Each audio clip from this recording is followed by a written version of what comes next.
So a lot of legal action promised and enacted. Representatives of the multi-party coalition in Tshwane have laid criminal charges against Makwarela at the Brooklyn police station this afternoon. So let's get the latest for you with SABC reporter Patricia Visagie. Good evening, Patricia. This is a bizarre saga. So many plot twists. Forget about daily developments. This is literally a story that's developed almost hour to hour. What's the latest?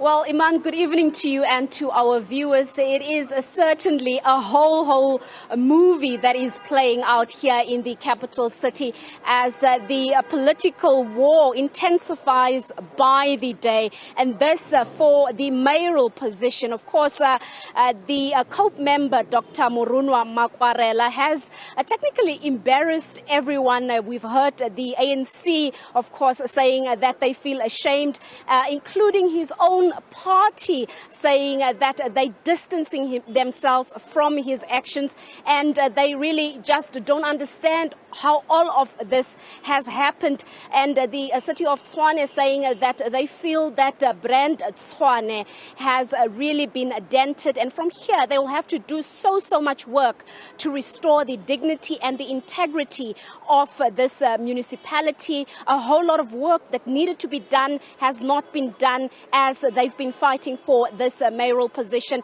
And of course, Dr. Makwarela has made matters worse with him allowing himself to be nominated, accepting that nomination, and rising to the position of being mayor, knowing very well that his status is not in order. He never told the truth. In fact, we can go to the beginning. He should have never been a council to begin with. So there's so many other issues that need to be dealt with, that need to be scrutinized, that need to be investigated.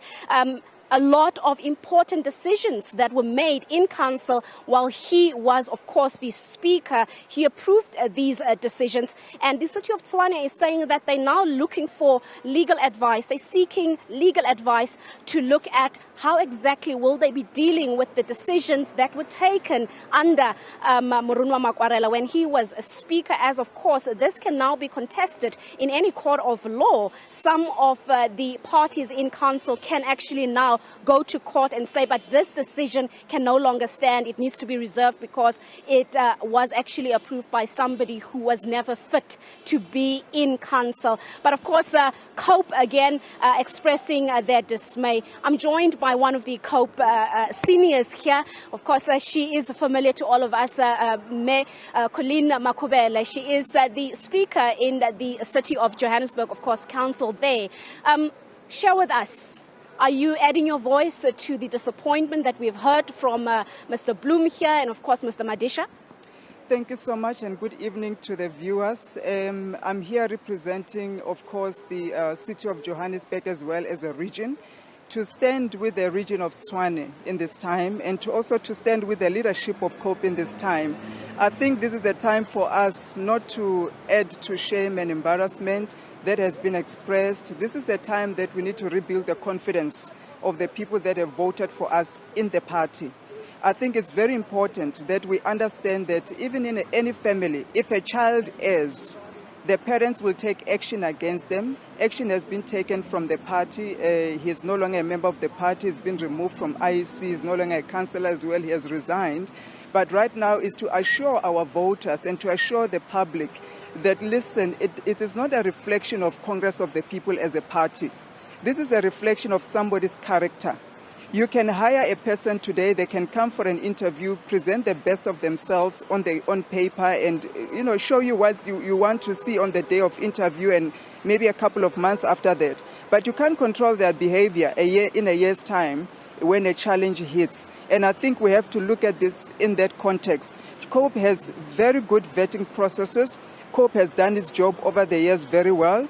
The fact that Dr. Makwarela chose to behave in a different manner that embarrassed the party, it's not a reflection of what COPE is about and what the processes of COPE can do and cannot do. And it's also a reflection, really, of the kind of partners that we had in a multi-party coalition. And that's the reason that Johannesburg left, because of this kind of behavior. It's unbecoming. Sorry to cut you off. I just need to come in there.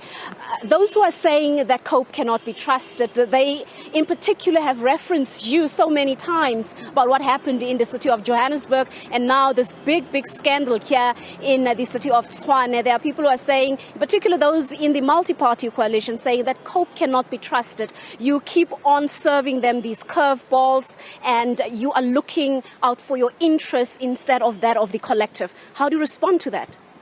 Look, we are not even going to be afraid or to have any reservation to say that we will not serve the interest of DA, we will not serve the interest of Action SA, we will serve the interest of those that have voted for us.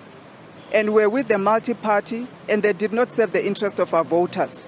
And that's the reason why we have left. So I think they have squandered even their trust in their own collective, in the way they have behaved, their arrogance, in the way they have even handled their own members internally. There's a reason why their own members have voted with Dr. Makwarela here. They should be doing the introspection, in my opinion, why their own members, who they are feeding, who should be standing with them, are turning against them, because there are issues within their parties. And COPE is an intact party. We know what we want. We know what our ideology is. We know what our political stance is. And we are sorry that this happened to Makwarela, but it's not a reflection of what COPE is about. All right. Thank you so much there, Colleen Makhubele, just expressing the party's view. But we leave it here. The big question is, will we soon perhaps see Dr. Morunwa Makwarela in orange overalls? Will he be arrested for what has happened, the fake rehabilitation certificate, in particular now that the DA, the multi-party coalition, has opened a case against him, a case of fraud at the Brooklyn police station. But for now, we toss it back to studio.